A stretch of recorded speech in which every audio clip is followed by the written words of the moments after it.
take it away anytime. Hello there, my name is Beth Carreno. I'm the Communications and Outreach Coordinator with the Rice Creek Watershed District in the metro area of the Twin Cities. I'm excited to be here with you today to talk a little bit about something that I love probably as much as all of you, our Minnesota lakes and water resources.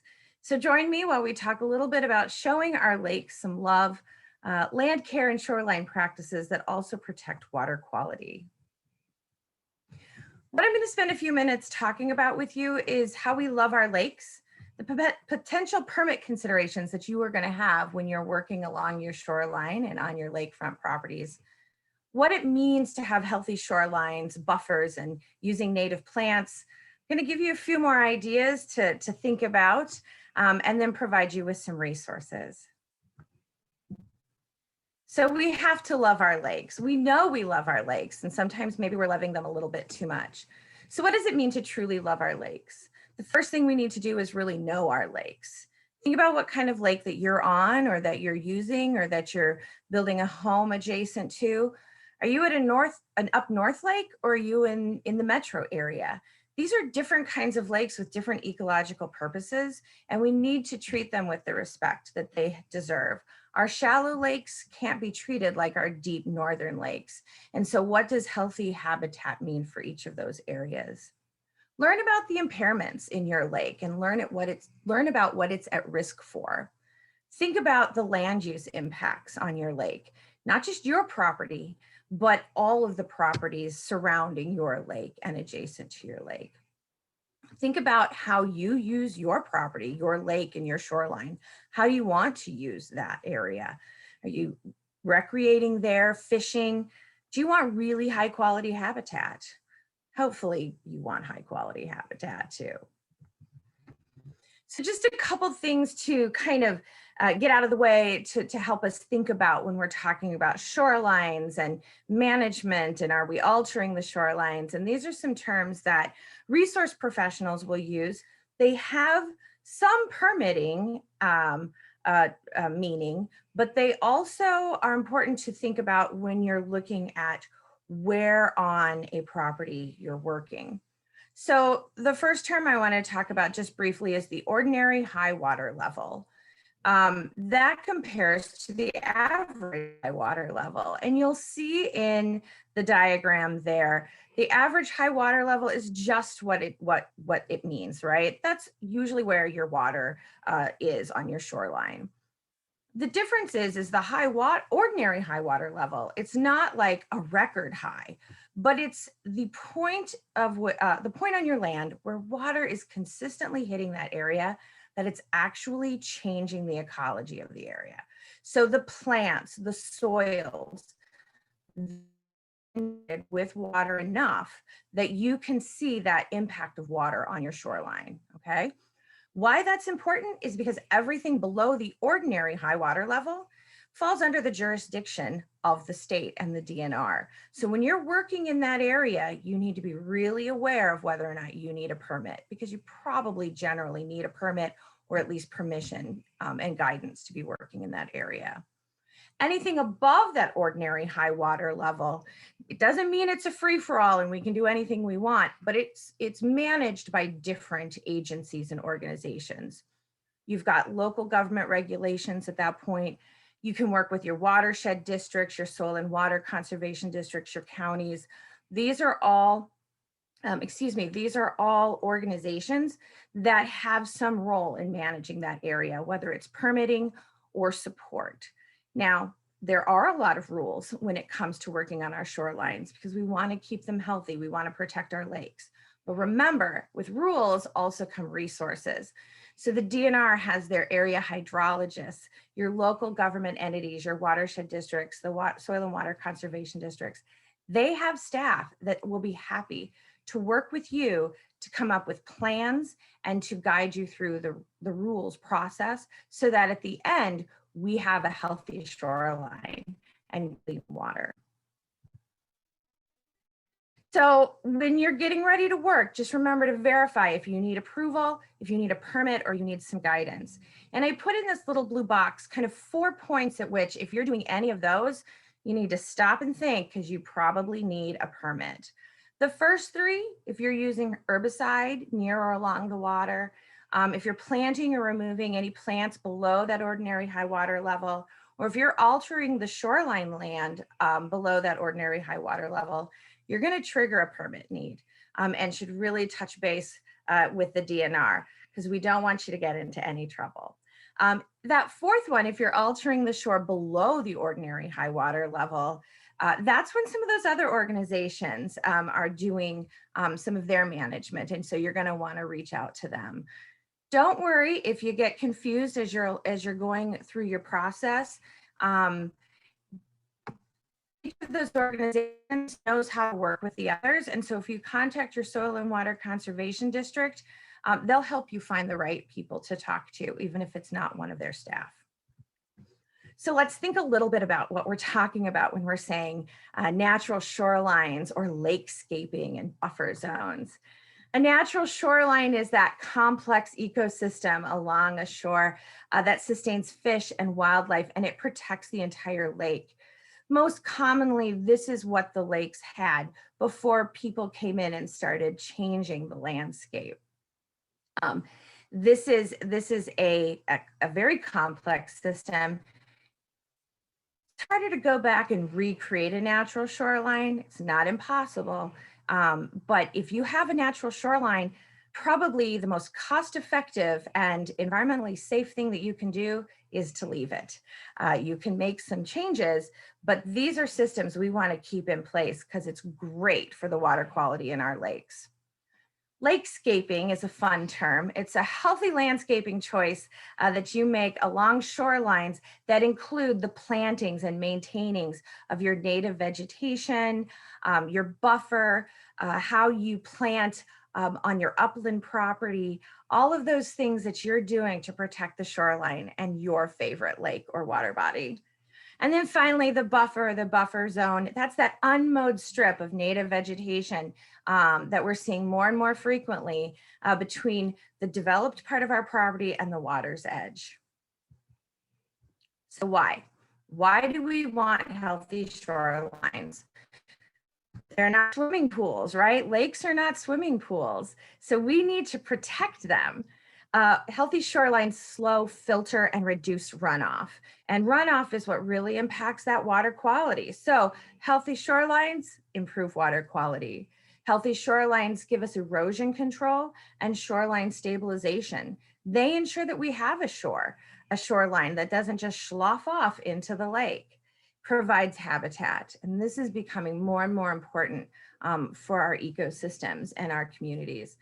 It limits invasives and nuisance wildlife. Think about the geese. You know, geese, they love areas along lakes and streams, but what they really love are mowed lawns along lakes and streams. They don't like long grass. It reminds them of predators. And so when you have that healthy buffer and have a little bit longer grass, you're going to have a lot fewer geese. Another couple of reasons why we want healthy shorelines is the long-term maintenance. They're not no maintenance. You will always have to maintain your shorelines. You'll have to give it the care it needs. But in long-term conversation, you know, native and healthy shorelines require a lot less work and investment once they get started. And that's a great thing. The other, let's talk dollars and cents. We're doing a lot of research and finding some really interesting information on the effect of water quality and water clarity on property values. At the bottom of the screen here is just one example from Bemidji State, where a 3-inch decrease in water clarity resulted in a 22% decline in property values. That's about $70 per foot of shoreline lost to the property owners in value. So clean water is better for our pocketbooks. It is also important to the revenue and economics of our communities. Clean water is really important to our tax base, to having people come and visit our communities and supporting tourism in a way that we want them to. So dollars and cents, right? The other thing is it's a lot easier to keep a lake clean than it is to clean it up. So we're saving ourselves dollars when we invest in keeping our lakes clean as opposed to having to go back and do more work later. And finally, it's part of our legacy. And Minnesotans, we share that in common. We're proud of our legacy of lakes. And a little bit of shameless photos here. These are pictures from my own family and where we go in the summertime. And that's my dad and my son sitting there. Those two pictures are just taken a couple of months apart, and you can see, you know, the importance. There are definitely houses on the lake. There are houses, we have neighbors across the lake, but they've left those important trees. They've left those important buffers. That grassy area that's behind them used to be where a house sat, and it was taken down, and now it's being reforested, or not reforested, excuse me, that was not the right word. Trees are being replanted to try to get a healthy ecosystem going back again, and making sure that the grass doesn't get too long. So that's part of the legacy that we're trying to create, and that you can as well. So let's talk a little bit about buffers. Wider is better. 10 to 15 feet will provide you with benefits, but if you can get 20 to 50 feet, that's really what we prefer. If you have it, keep it. If you want to make it better, you can go in and interseed or plant amongst the buffer you have, but keeping your buffer and then making improvements is a far better approach to taking it out. You can still have access to your lake through paths. We all love to wind down at the lake, so make your paths wind down to the lake. If it's a straight path, it's just like a one-way road for runoff and pollutants into our lakes. Use native shrubs and trees. And remember, don't just plant one type, go for diversity. That way you are more protected from any insects or diseases that come through. You will need to do some maintenance. Over time, that maintenance will decrease, but you will need to take care of your new buffer. And if anything, you remember, stop mowing all the way to the lake. So beyond your buffer, we have some other areas that we talk about, both from kind of a planning and implementation standpoint, but also there are some permitting requirements and regulatory implications. People talk about the shore impact zone. That's really the land between kind of your shoreline or your water body and about 1/2 of the way to the structure setback. And we all see it. We know that there are people that mow all the way down to their buffer. And what we really are wanting to do in Minnesota is start getting people to think about how they use their entire lawn or yard, right? How are they using that shore impact zone? How are they using the upland areas? Again, you can still have lake access and paths, but what are you mowing for? If the only time you're walking out onto that lawn is to mow, stop and rethink it. What other things can you plant that will add beauty and value to your property and improve the water quality? So really quickly, just wanted to talk about a few native plants for lakescaping. Again, there are so many wonderful plants that can be used. These are just a few suggestions to consider and to look at, but really it's those resources that we're going to share in a few minutes. Blue Thumb, Planting for Clean Water. The DNR has a native plants encyclopedia. There's a lot of resources to find the right plants, and keep in mind your conservation district, your watershed district, your community staff, and your DNR staff can help you find the right plants, as well as a number of private contractors. Marsh milkweed, fox sedge, soft rush. These are great names. Blue flag iris. This is one that we actually put in rain gardens in the metro area because it does such a great job of holding soil in place, clean water, surviving in oftentimes moist or wet conditions.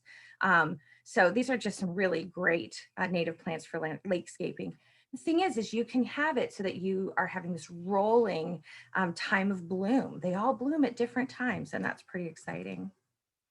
So if you're looking at upland or sunny and drier conditions, big blue stem, butterfly weed, the asters, little blue stem, all of these are really great plants for lakescaping in our upland areas.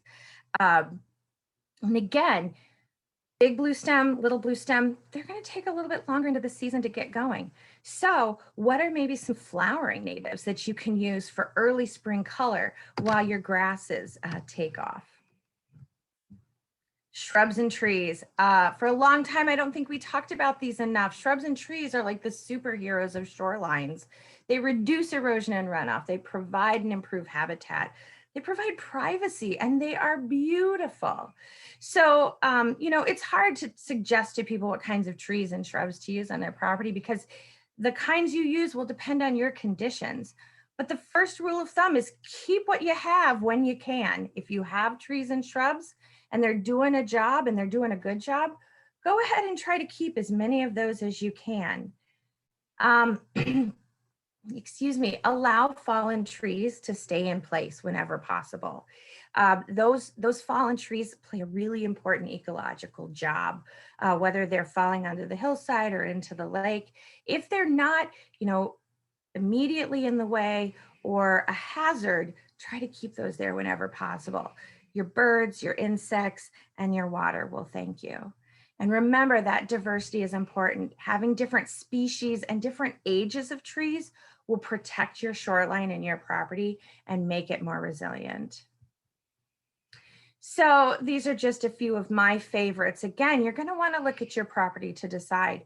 But I love hazelnuts, dogwoods. I kept a little photo here of the red osier dogwood. It's the one with those beautiful red stems in the winter time. Tamarack, spruces, birches, serviceberry, the red and white pine. These are really wonderful trees and shrubs, and just a few of the long, long list of trees and shrubs that you could choose from. In the photo here, you'll see this is obviously in the fall. And this stand right here, those are our tamaracks. They turn a bright golden color before losing their needles. They like moist soil, and they're really interesting because they're really our only conifer that drops its needles every year. Behind it, we see a beautiful golden stand of aspen. We see a birch up here. So again, a lot of beauty all through all 4 seasons. Check out that Blue Thumb website and the DNR Restore Your Shore Native Plant Encyclopedia to find some that would work well for your property. So let's sniff out some other clean water solutions. Shameless photo op. That's my dog, Eva, a rescue dog that came to us last year. And we found that her favorite place to be is along the lake. Pay attention to what's going on above and below the ground and what kind of land use. This is just reminding you and kind of being aware of where are you keeping your gas cans? Where are you storing things? What are you doing below ground? You know, how's your septic system? Are you making sure it's maintained properly? This is important, not just for your shoreline, for if you have a well on your property and you're getting your drinking water there.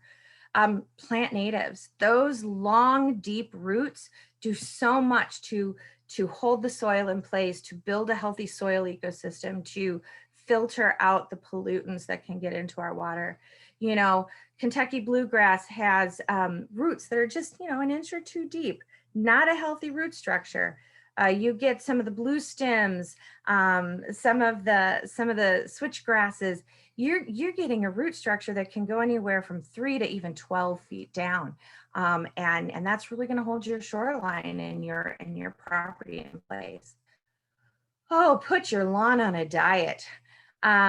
Think about what you're doing for lawn care. When you are fertilizing your lawn, or if you are mowing your turf to a point below 3 inches, that is the same as just planting algae in your lake. Your lawn doesn't need that fertilizer, especially if you're mulching or mowing it properly and keeping it taller. And you don't even really need to mow at all or as much if you're using a lot of healthy native plants in the areas around your property. Again, this increases resiliency. The less overly manicured we have our lawns, the more diversity in plants that we have, the more we use natives and shrubs and trees and grasses and forbs, the more resilient our lawn is and the healthier our water bodies and our favorite lakes will be. A few more: boat maintenance. You know, what's your boat doing? Is it in tip-top shape? If it's leaking chemicals or gasoline into our lakes, That's not a place that we want to swim or recreate, and we certainly don't want to eat fish out of there. So take care of your boat, right? Go slow. We all want to go to the lake to kind of slow down and have a good time. But maybe we should think about that a little bit more. I love to ski and I love to go tubing, but I do watch where I'm doing that on my lake and how high the water is when I'm doing that. I want to make sure that when I'm reducing my wake so that I'm reducing that wave action and erosion on the shoreline. Doesn't mean I can't go tubing. It just means I'm aware of when and where I'm tubing on my lake. Wear sunscreen. I'm a redhead. I kind of put that in a little tongue in cheek at the end. And then I thought, oh, actually, the type of sunscreen that we use, we're finding is having an impact on our water bodies. We hear most about reef safe sunscreen these days, but that reef safe sunscreen is also lake safe. And it keeps our lakes from getting bleached out. So think about the products that you're putting on your skin and that you're wearing into our lakes. Finally, pick up after Eva and Lola.